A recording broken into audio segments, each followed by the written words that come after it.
Do you ever miss those forgotten lunches? The ones so good it's hard to believe we let them go? In the 70s, these midday meals brought warmth to lunchboxes and kitchen tables, turning routine into comfort. What if leaving them behind meant losing more than just the food? Homemade fish sticks were a really easy dish to make at home.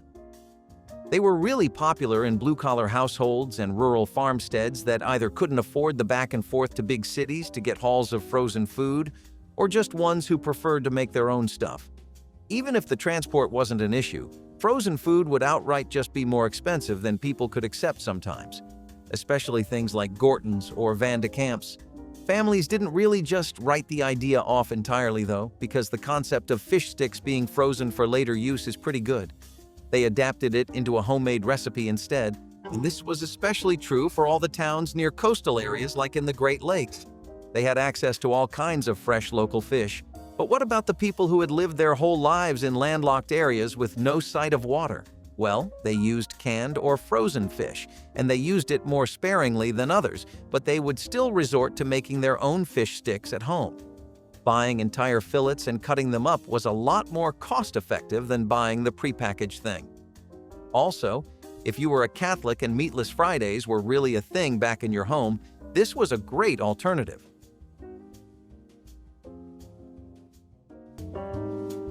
Yes, you heard it here first, Skunk Stew. Even when the Dust Bowl left dinner plates empty, people were not the only ones who could not escape being eaten. Not even skunks.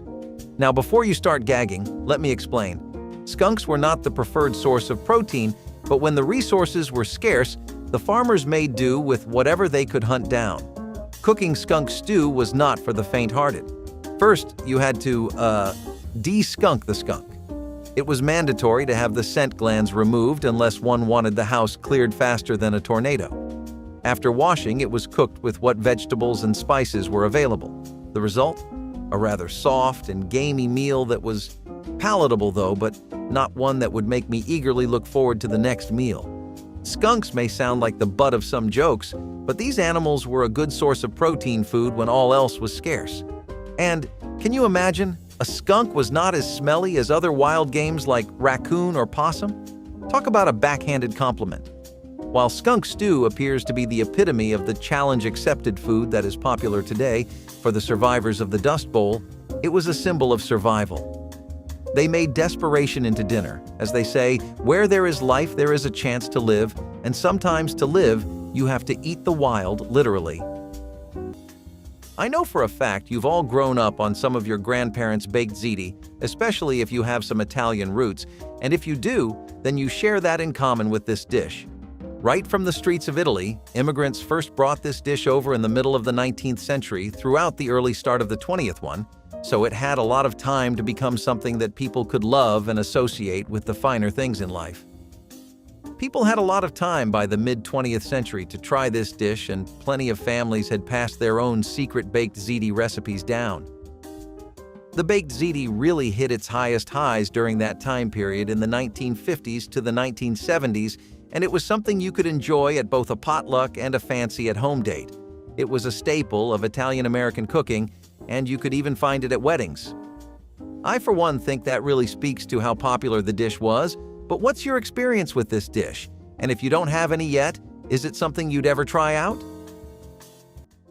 Cabbage and Bacon Fry Up was something people adored for its simplicity and its affordability. It was a hearty meal you would frequently see on dinner tables throughout the 1960s if you weren't already tired of seeing it everywhere in cookbooks. It was very common to see this in Appalachia and the South, because cabbage was especially cheap there. Bacon was something the entire nation had a deep-found appreciation for, but the South was always one step ahead in all things savory. The dish was supposed to be a main course meal with a side. This would usually be cornbread or potatoes, but if you were working with lower quantities, then this dish could also do great as a side dish. Cabbage was one of the most affordable vegetables on the entire market, and it was not seasonal.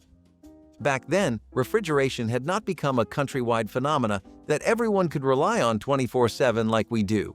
We have our fridges on all the time, you know? And cabbage was one of those kinds of vegetables that could last for weeks and weeks without any kind of refrigeration. It was really quick and easy, it was flexible, and you could even try all kinds of different spices and toppings like ranch dressing to make it even better. Forage mushrooms didn't always lining our burgers and topping our pizzas. For a majority of its history, it was really just something people ate when things were super bad. There was nothing to eat and people basically just had to forage for whatever they could. The most popular of this was the button mushroom, but they definitely tried to forage as much as they could.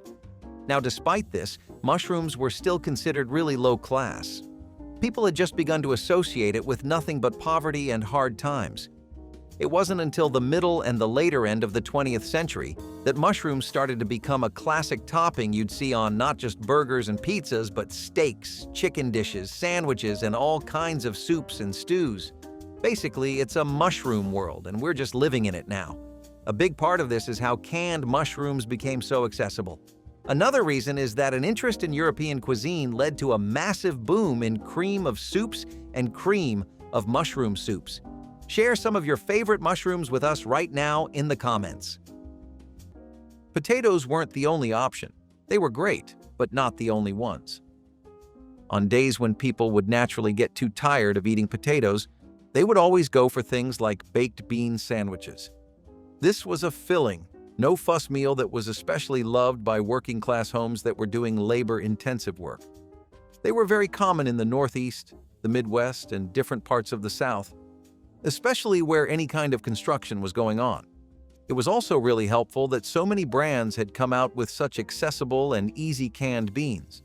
These were cheap, required no effort to cook, and the result was something you could use in a soup, a sandwich, or a casserole. It just depended on what you were feeling that day. Either way, you were going to get a delicious meal. One of the biggest reasons I think this was as popular as it was is because people really began to rely on it during the Great Depression. Another good reason is that this was the perfect lunch for your kids, and it was so low effort that making it wasn't a hassle at all. Hoppin' John is a dish that has some pretty rich heritage. I'm talking about African, Caribbean, and Native American roots that all boil together in the melting pot known as the South, where it first started becoming really trendy. However, the origins of the dish are actually a bit darker than just a happy coincidence that somehow got into everyone's table. Though the people who were eating it happily wouldn't know, it was first created and brought over by enslaved Africans in the American South. It made use of African rice and pork, and yes, the best part of the dish were the black-eyed peas even in those times. Now, as far as the name Hoppin' John is considered, nobody really ever knew where it first came from, or if there was a John who made this dish and brought it into everyone's lives, but the first time this name was mentioned was in the 1840s in a print. If you were down in the South and African American communities during New Year, then you would especially see a lot of Hoppin' Johns everywhere. The aroma of those peas and the smoked pork wouldn't miss anyone's nose, as the scent carried for miles and miles away. It was eaten specifically on New Year's because it was a common belief that eating Hoppin' Johns would bring good luck to people if they ate it to start the year. If you went into any new year with such a good plate of food, I'd say your luck was already pretty good. So maybe it does work? For families with little more than pantry staples, stretching a meal was an art form. Tomato gravy. Over rice was a perfect example of how a handful of cheap ingredients could be turned into something warm, filling, and, on the right day, even delicious. Rice was affordable, easy to store, and could be cooked in large batches, making it a go-to base for struggling households. The tomato gravy itself was a simple mix of canned or fresh tomatoes, flour for thickening, and a little fat, usually bacon grease or lard, to give it depth. Some versions were smooth, others chunky, depending on what was on hand. When money was especially tight, even just tomato juice and water could create a thinner, more soup-like version. This dish had roots in the South, where tomato gravy was often served over biscuits. But during the Depression, rice became a common substitute since it was cheaper and stretched further. Leftovers weren't wasted either.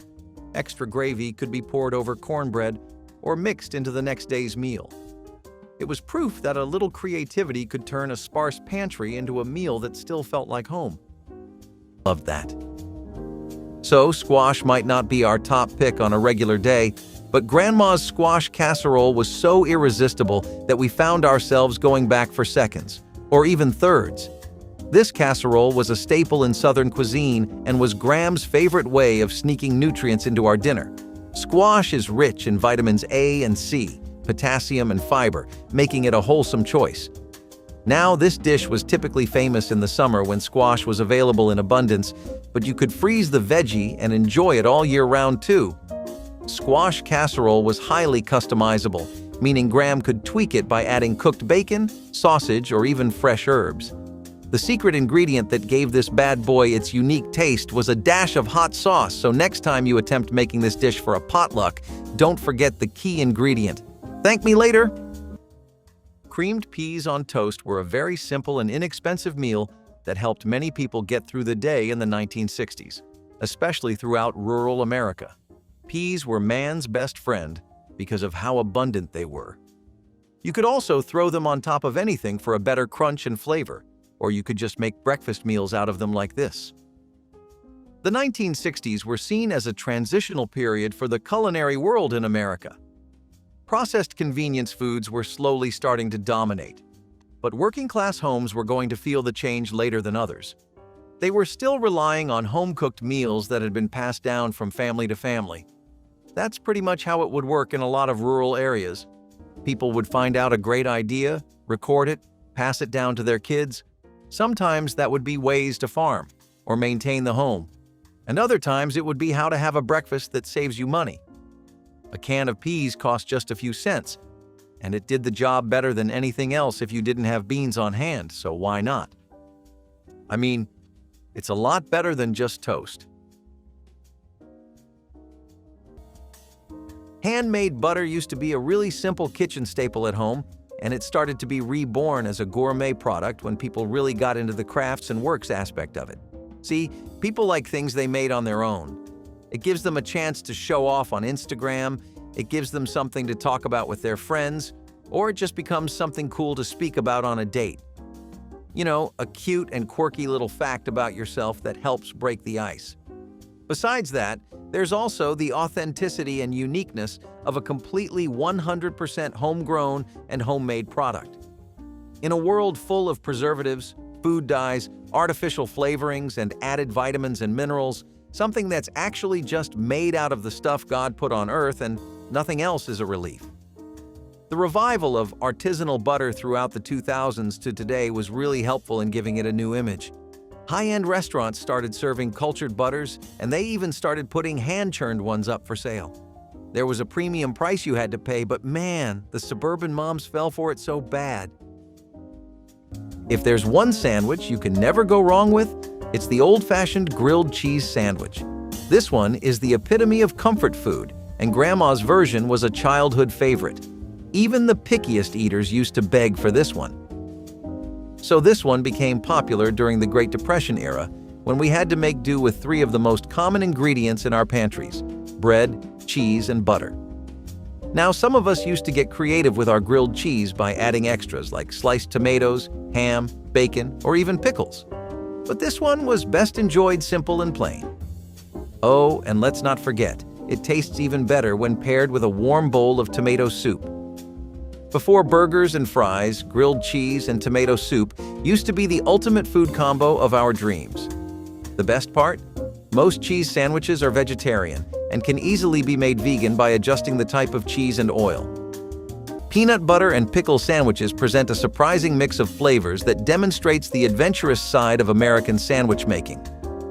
Originating in the mid-20th century, this combination pairs the creamy, slightly sweet taste of peanut butter with the sharp, crunchy tang of pickles.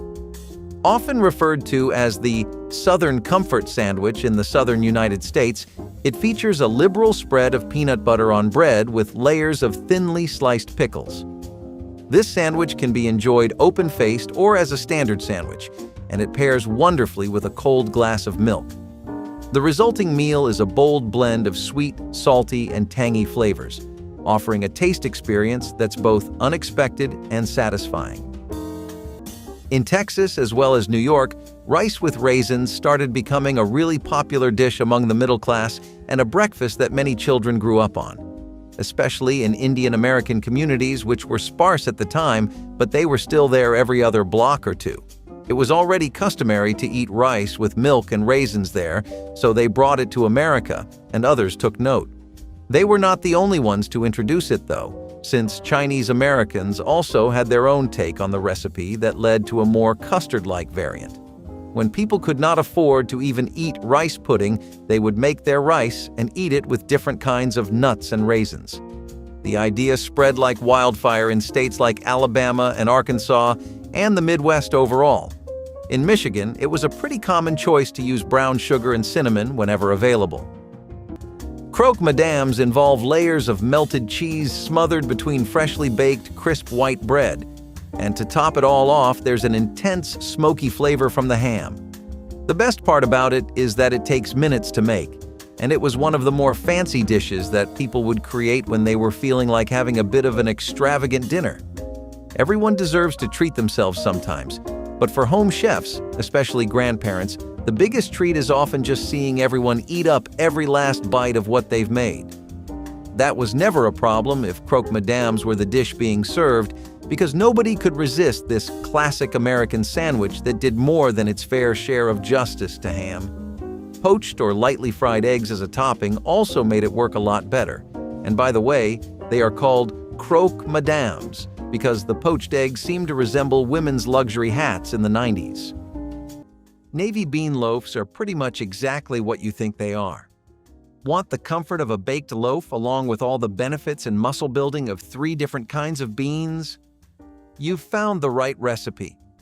This loaf was a budget-friendly, meatless meal that became popular among the working class and people who were trying to cut down on how much meat they were eating. Growing health concerns really made people turn to dishes like this more and more often because they were realizing that they couldn't afford, financially, physically, or mentally, several health scares per year just because of higher cholesterol or something. Bean loaves were something that were synonymous with being a clean, healthy dish. They were also very filling, and they would go around a family of 4 pretty easily. Beans were a great source of fiber, not just protein, so they also made you full for longer. You could literally just mash and blend them into a thick paste. You could also leave a few chunks in there for a better bite, and then you would just need breadcrumbs and crackers to bind everything together. Pour in some eggs for a better shape, and throw it in the oven. Deli classics have always been Graham's specialty, and the corned beef sandwich was no exception. This one started out as a nod to the traditions of Eastern European cuisine and became popular in the United States in the early 20th century. In case you're wondering about the name, corned beef comes from the curing process. Corned refers to the large grains of salt that are used to preserve the meat. This was a pretty simple beef sandwich with a hint of mustard, but its taste really spoke for itself. And it even made its way into pop culture by being frequently featured in TV shows, movies, etc. For example, in the film The Godfather, there's a memorable scene where a character is shown eating a corned beef sandwich. If you've seen the movie, I'm sure you remember it. Creamed corn and bacon on toast was one of the best meals to ever make for yourself. I know we've had a fair amount of toast-based dishes, but there really were so many things you could do. The format is timeless. Now, spreading bacon bits on toast isn't exactly anything we would call revolutionary, but the idea of adding creamed corn onto it as well? Now we're talking. Corn has always had an extremely warm place in most people's hearts because it's just a crop that's always there for you. It's really easy to grow, and almost every farming household or town would have an ample supply of corn. They'd dedicate a chunk of their land to it if they could, because it wasn't just good, nutritious, and free food, it was also good for trading. But you can't do any of that without a good breakfast, and that's also where corn is a great friend to have. Creamed corn with bacon on toast was also something people made sandwiches out of by adding olives, jalapenos, and other toppings to it to make it more exciting and filling. Usually, kids wouldn't really settle for just creamed corn on toast, so it was a lot easier to make a sandwich out of it for them. Fish finger sandwiches started off as being wonderful party food and a pretty reasonable meal to go for at diners, but they ended up being something that was also a dish people wanted more of in their daily routines. Some tartar sauce, a fried fish, and 2 slices of bread have never done anyone wrong. It's something you can rely on, and it's a perfect intersection between convenient, unfamiliar, and healthy. Lots of people that were trying to take care of their diet, cut out a bit of their usual sources of protein, and just eat a bit more organic would opt for sandwiches like this. I think if you ever really want to make something pop off in America, you just put it in a sandwich, because that at least guarantees that everyone will try it, you know? Fish finger sandwiches are sometimes a recipe that people say we got from European culture, but it's something I think fishermen have been living off of forever. So not only is this a dish you would see in a tech labyrinth, otherwise known as offices, you would also just see fishermen and dock workers eating these after a hard day's work. It would put some pep in your step, and that's never really something people can have too much of. I think that now sandwiches have become more advanced since accessibility has only gone up with the amount of frozen foods we have now, so these probably have taken a bit of a back seat. Another wonderful appetizer was broiled Parmesan tomatoes, which were ready in about half an hour and were the ideal sidekick for some boiled or fluffy eggs alongside biscuits. Fresh, ripe summer tomatoes, filled with concentrated flavor, topped with an olive oil spray and kosher salt, sound like a really good time, not to mention the main selling point. The Parmesan cheese added so much flavor and style to this that it became a trending option in the mid-90s, and was a frequent sight in many cookbooks in the States, especially those aimed at housewives and home chefs. Many of Grandma's broiled Parmesan tomato recipes are available online, showing how they have stood the test of time and continue to be passed down within families. There are only a few specific cuts of the cow that are really prized in value. Brisket doesn't happen to be one of them. It comes from the chest, and that's full of really tough muscle and really chewy connective tissue. Meaning that historically, this was a meat eater's last resort, or one of them. Now, braising brisket helped make it tender, but a lot of people thought it was just too much effort for not enough buck. I can't really explain how the next 10 seconds happened historically because sometimes these trends just explode, but I can narrate it all to you. After the people were over braising it, Texas ranchers and Mexican cowboys began smoking brisket, and barbecue joints all over Texas took note and tried their own spin by smoking it for hours on wood. Texas slowly became known for this, and after World War II, it became a full-blown Texas barbecue Hall of Famer. You had people in Austin, Lockhart, and Houston going balls to the wall insane over the delicious taste of this, upper, middle, and lower class alike. The barbecue joints didn't really miss out on that. They raised their prices accordingly, and brisket actually happened to triple or quadruple in markets. This used to be a bargain meat you would try your best to get rid of, and it actually became the reason why a lot of butchers' families got to eat good meat later on. They don't call this the decade of casseroles for no reason. A vegetable and rice bake was an extremely low-effort, simple and affordable casserole that became very common among working-class families in factory towns. It was also really common in farming communities throughout most of the 1970s and 1940s because it was a very easy way to stretch lots of vegetables and rice into this family-sized portion. It did all that without really cutting into your pantry either. Rice was one of the most affordable grains you could buy, and if you had a paddy field to grow them on, then that was even better. In Southern and Midwestern households, canned and frozen vegetables were always stocked as much as they could be. They were available throughout the year, most people bought them in bulk, and they were rationed out throughout the months. Now, this could even include little bits of meat if you liked it like that, but most people decided to keep it strictly on the vegetarian side. Why? Well, there's just a lot of meat dishes, especially casseroles already. And besides, with all the vegetables that people were packing into this, it was a nutritional powerhouse. Seriously, this was the kind of thing you'd take for your kids when you wanted them to grow up big and strong and everything. Factory and mill workers were always bringing these in as there were almost always leftovers to go around.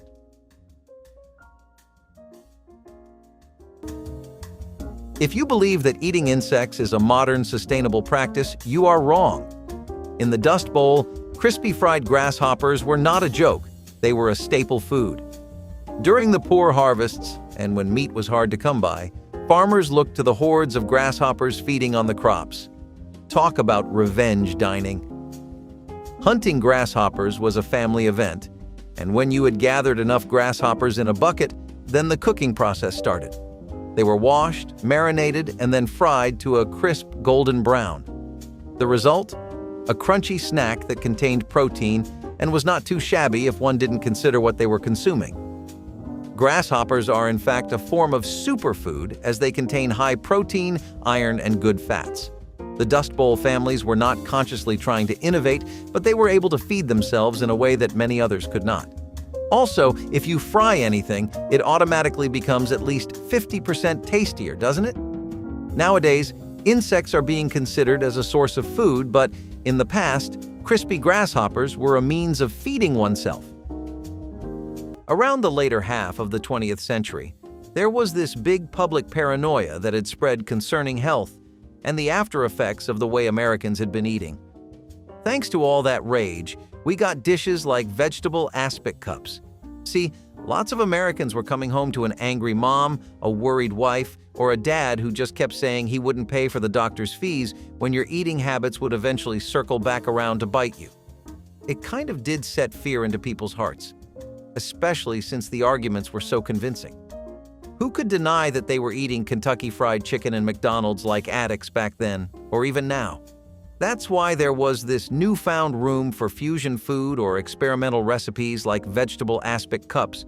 Before, you could tell somebody about vegetables that were set in these tomato-flavored gelatins, and they'd just laugh at you. A chilled salad on top of that?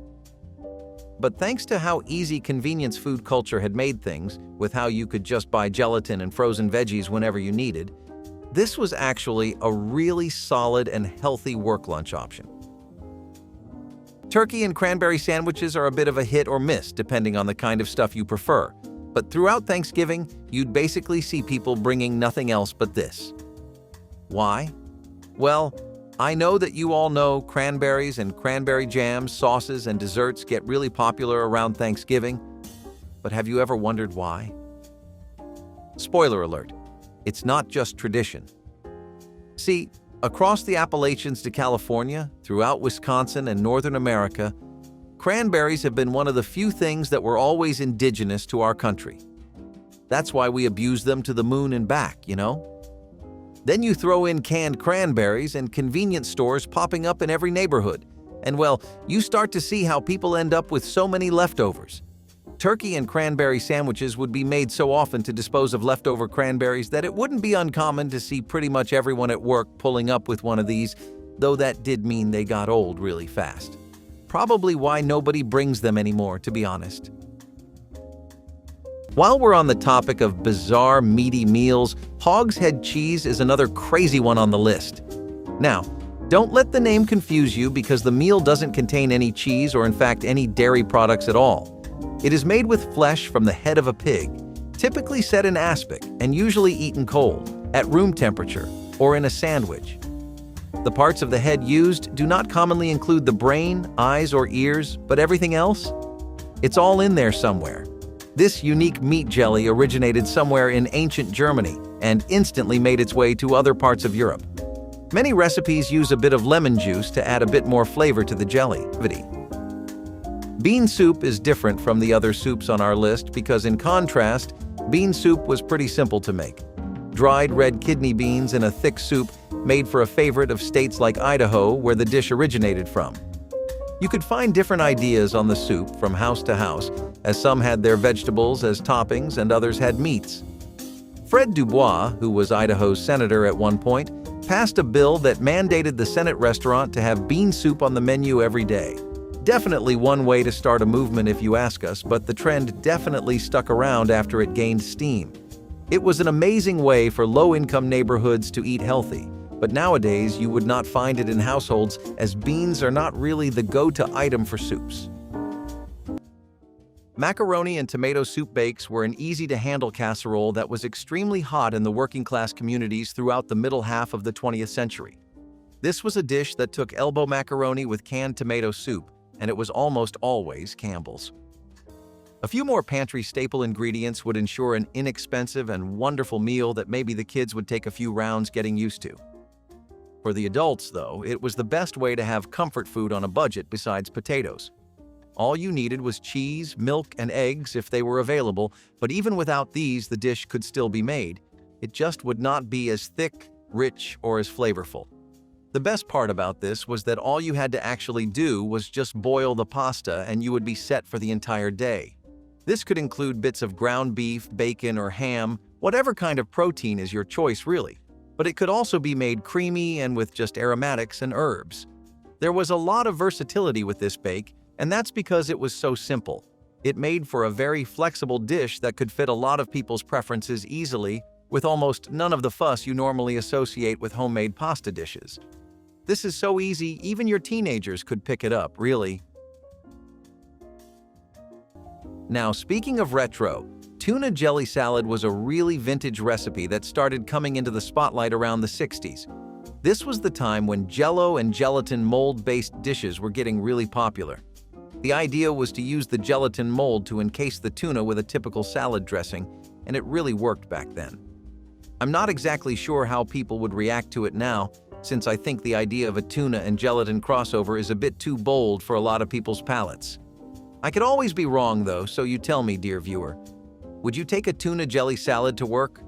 Or would you just make a quick run for the nearest Wendy's? I wouldn't blame you at all if you picked the second one.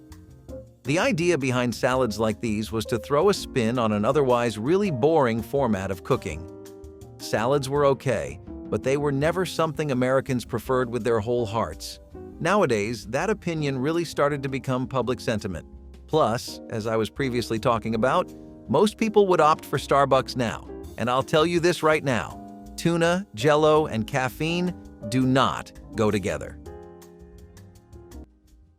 Cucumber and onion sandwiches were a really simple and refreshing butter, mayonnaise, different kinds of spices, and sometimes bits of bacon and ham on top of cucumbers.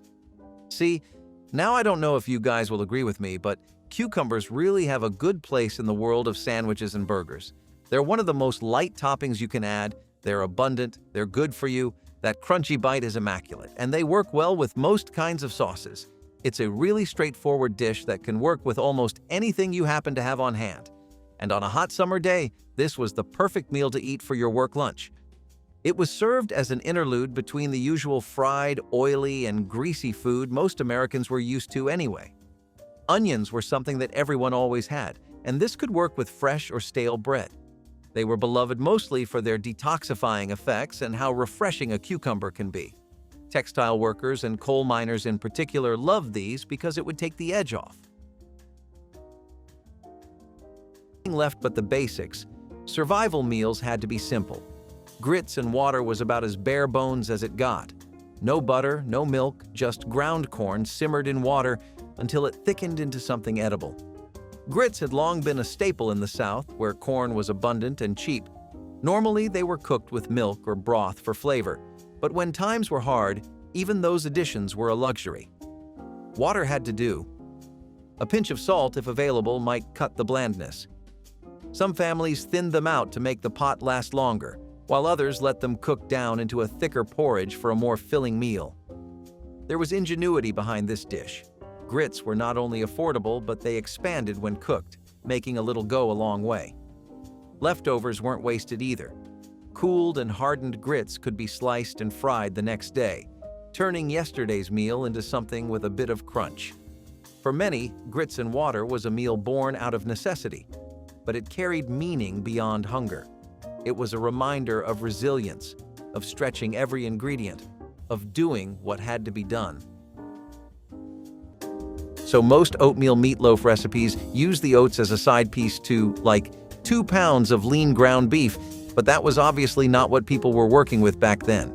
Instead, the loaf was made entirely of layers of oatmeal, with sausages and bacon stuffed into it to give that meaty profile.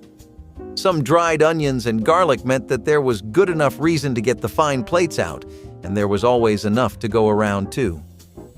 Plus, grandmas really ran with the recipe right after the Depression ended and things started going back to normal. They would add things like tomato sauces and never spare the eggs or the flour. Probably why kids would love it so much since they went all out with it. But after going through a patch where this was a luxury, you cannot blame them for wanting to go the extra mile either. Speaking of meaty sandwiches, the Turkey Club sandwich was another fan favorite. Now, this one was known for its 3 layers of bread which made it stand out from the rest of the sandwiches on the table. The club sandwich has its roots in American culinary history, with some sources suggesting it was first served in private social clubs in the late 19th century. By the time Grandma was making them, it had already become the talk of the town. Gram often made this one the day after Thanksgiving when there was no shortage of leftover roast turkey in the refrigerator. The key ingredient in this sandwich was crispy bacon, which Gram added to make it kid-friendly and 10 times more delicious. Grandma's turkey club sandwich was often cut in quarters or halves, which made it easier to eat, and this was the first time sandwiches were cut diagonally. And remember the toothpicks Gram used to hold it together with colorful cellophane frills? Brings back memories, doesn't it? So we're not done with the toasts just yet. Pork and beans on buttered toast was arguably the lifeblood of 1960s frugal eating. It was a simple and cheap meal that was very popular even from the 1940s, and while baked beans on toast was something that people always associated with New England and immigrant cuisine, baked beans on toast actually became something that Americans took very fondly to. It was thanks to the act of mixing canned pork and beans in there, and these beans would already be seasoned and sweetened. Thank you, Campbell's. This dish was something you would see in mining communities really often. You would also see them in mill towns.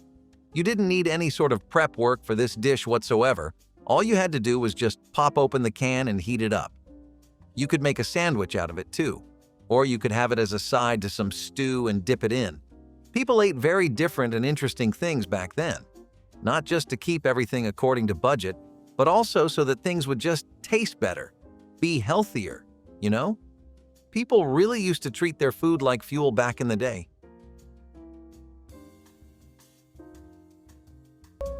Back in the day, when you were out of just about everything except sugar, flour, and fruit, a vinegar cobbler was your only option.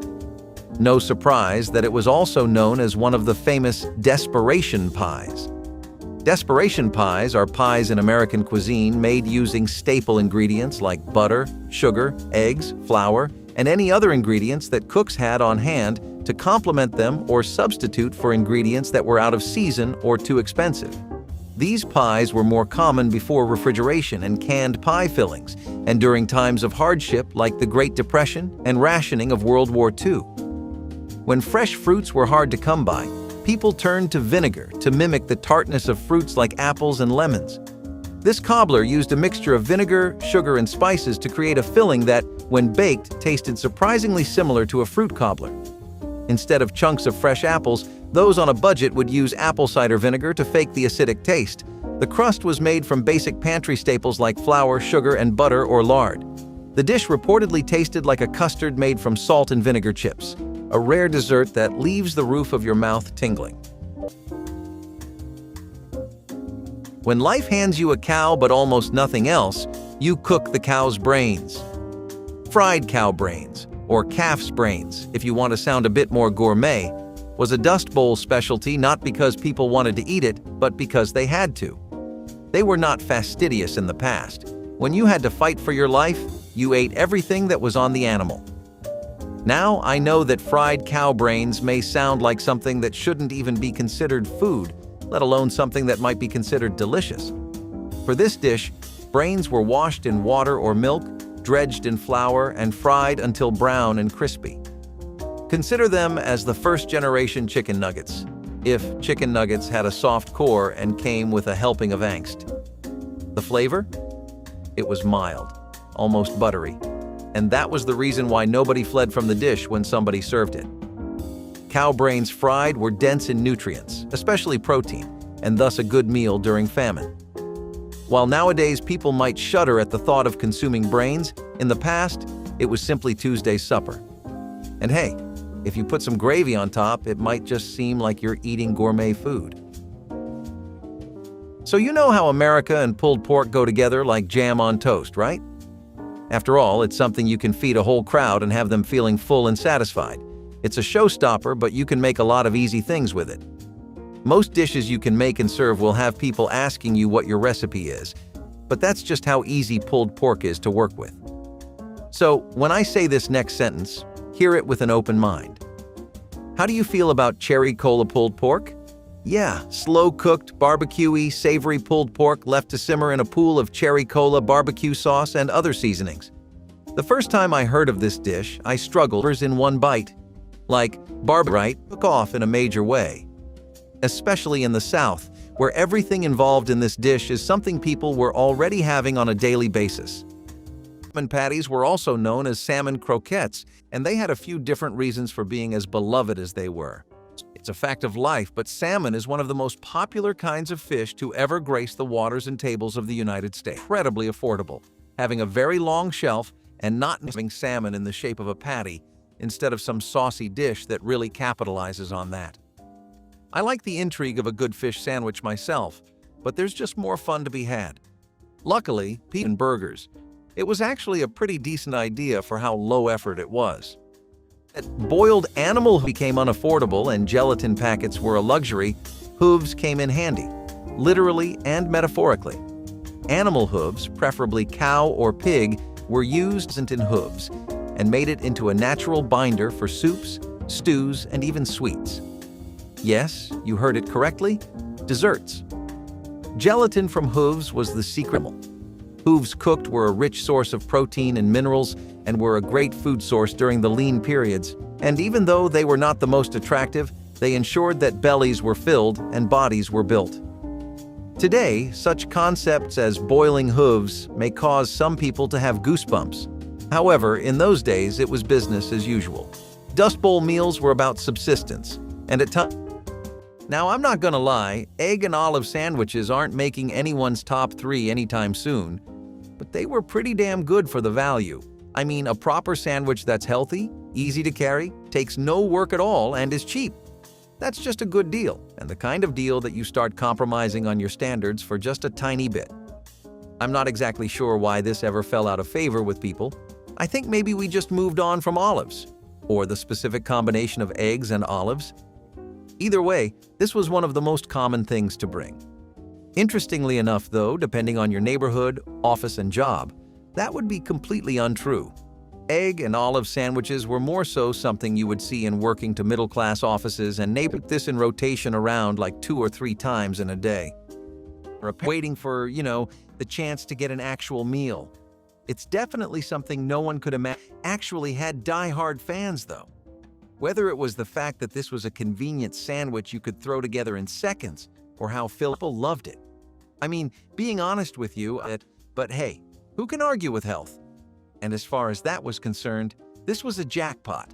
Bananas were a natural source of energy, and sugar was something that really made the dish more filling. The South has definitely been an experiment which uses spinach, lettuce, and kale with a blue cheese dressing to make one of the most impeccable salads you have ever had. If a home cook ever wanted to stun the crowd at a summer party or a Thanksgiving lunch, this wedge salad. For the finish, it certainly meets a lot of health needs that people have. The meatball sub is the kind of sandwich that's meant to be messy. The meatball sub has its origins in Italian-American cuisine. While meatballs are a traditional Italian dish, the meatball sub, we're talking juicy meatballs, marinara sauce topped with melted cheese on a long, crusty roll. Yeah, what breaks this sandwich is the sauce and style, their ingenuity. Charlotte's green tomato pie in particular makes use of some typical southern spices like cinnamon and nutmeg and unripened green tomatoes, and has you making a pie that'll rival even the best apple ones you could find at bakeries. Green tomatoes have an especially great harvest during the fall, so that's when this dish would see the most mileage. You would find houses all over the South constantly making green tomato pies, and this specific pie is an example of how you don't need anything fancy to create something that can get everyone at the table.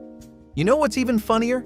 This dish is one of the best things to come out of mock cooking because it was made to imitate mock apple pie and mincemeat pies. An imitation of an imitation ends up giving us something that was a big part of Southern culture. Who would have thought? Bacon. Crackers, I mean, sure, they're pretty good even as a typical easygoing breakfast, but what do we really do here? You eat something enough times, you tend to get used to it and get bored. How do you get around that? Well, since the topic is retro dishes, we used to hear a lot about bacon bow tie crackers back in the day. It was something you could find for breakfast or a cocktail appetizer, which is some serious versatility. The crackers were extra crispy since they were wrapped inside bacon and then baked until the bacon itself was pretty crispy. It was the perfect combo, and all they needed was each other to realize that. It was smoky but sweet. It was also savory, but buttery smooth and not dry at all. Dishes that are such neat little combinations like these are often hiding right under your nose, and if we didn't have the imagination of so many home chefs who found these and got them into the public sphere, then we'd be a lot more tasteless as a country. If you believe that using every part of the animal is a modern concept, you are mistaken. Dust Bowl families were not sparing any part of the pig, including the snout. Pig snouts breaded might sound like something you dare a friend to eat, but during the Great Depression, it was a delicacy. When meat was a rare commodity, the snout was a cheap source of something meaty, chewy, and quite palatable. The snouts were washed, cooked until soft, and then breaded before being deep fried to golden brown. The result? A crispy outside and a very tasty meat on the inside. Well, yes, the texture may have been somewhat unusual, but when you are hungry, you don't mind. Real quick, if you're loving this content as much as we loved making it, hit subscribe to stay connected and help us reach even more amazing folks like you. To Dust Bowl families, pig snouts breaded were not just edibles, but a way to pay tribute to every pound of what little they had. No part was wasted, while such meals ensured that scarcity became resourcefulness. Nowadays, breaded pig snouts can be found only in some culinary forums, but they are a vivid example of how people tried to feed themselves when there were no chips, but snouts. Would I try it? To put it in perspective, if my grandma was to prepare it with a wink and a smile, I'd be willing to take a bite. Indeed, when you survive, you become brave and perhaps a little curious. But would you try it? Leave us the answer in the comments below. Cornish pasty was a portable meal that was an essential food for one specific group of people: miners. In Michigan, Pennsylvania, Montana, and other popular mining regions in the United States, this was the meal to have every day. It came from Cornwall, England, and it was this handheld meat and potato pie that became so beloved by coal, copper, and iron ore miners. These miners would always be working in dirty, dark, damp, and dangerous caverns, and they had no way to really ever wash their hands in the middle of work. It's not like people were going to be investing in or carrying bottles of sanitizer. The pasties, though, weren't going to be a problem in this regard. You could hold them up by the crust and just eat the filling. Of course, this meant that miners would have to throw away the crust, but you were still eating the majority of the meal. This was also durable, and it could stay warm for hours and hours, which made it ideal for miners. Despite what you might think, some of those mines really get low temperature-wise. It was also something that Cornish miners brought into the country when they eventually immigrated. They had settled in American mining towns in the 1800s, and these pasties have been a tradition in America as well ever since.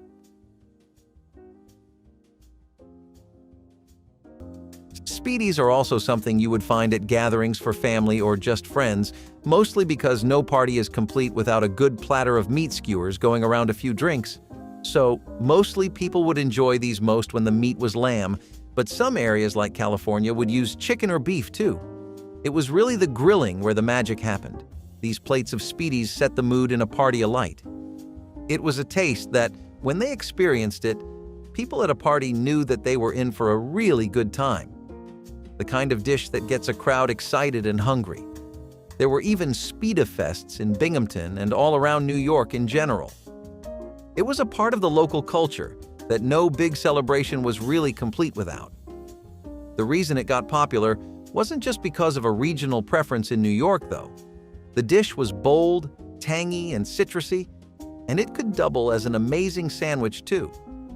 You would find these in street stalls throughout New York, as well as at homes, but nowadays the dish has faded away into irrelevance. And it was something that particularly shined in Rust Belt cities.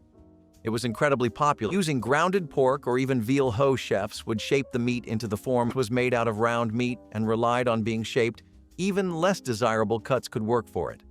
Some even used mixes of veal and pork, and others even went as far as to make their own vegetarian-based versions using mushrooms, hearty as it could be, and it was actually pretty okay for the time. It's not something that you would ever pick over an actual drumstick or something that people think really mimics the flavor too well, but for something that was made out of the most bare-bones ingredients, it was actually pretty okay. Even school children would be eating this, and church and funeral gatherings were often known to serve these as well whenever they could.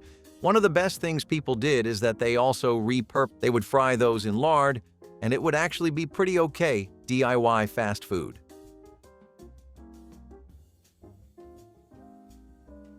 Speaking of those times, another really good source of protein was catfish, and one of the best ways to have it was fried catfish with hush puppies.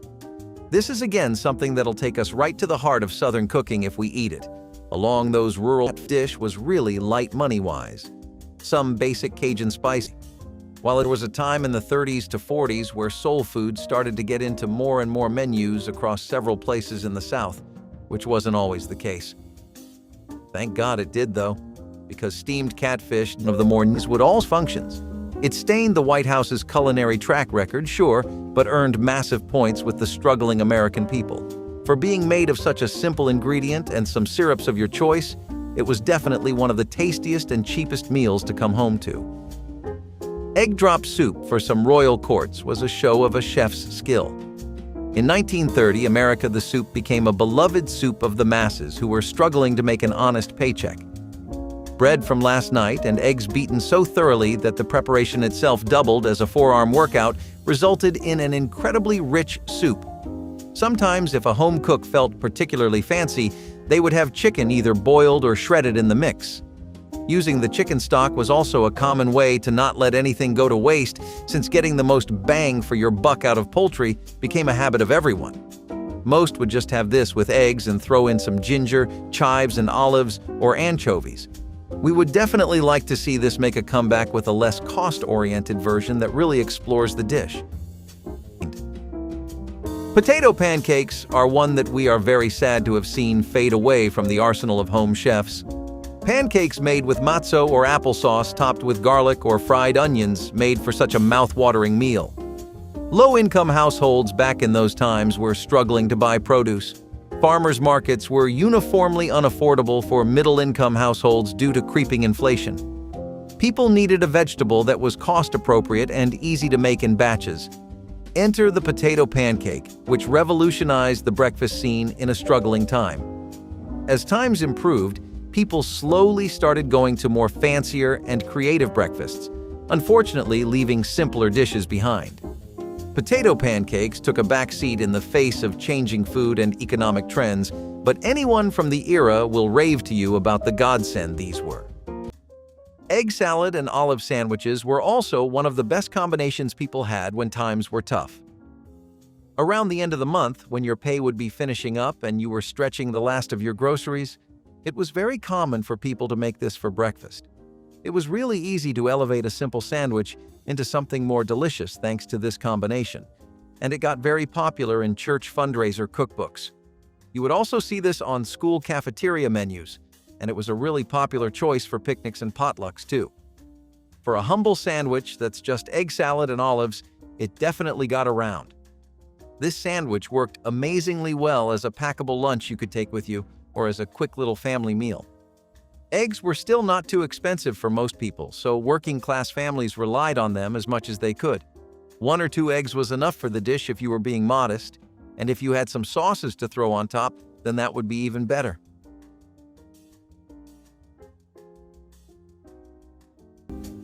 If you always believed that only the drippings can be used to make gravy, then you are wrong.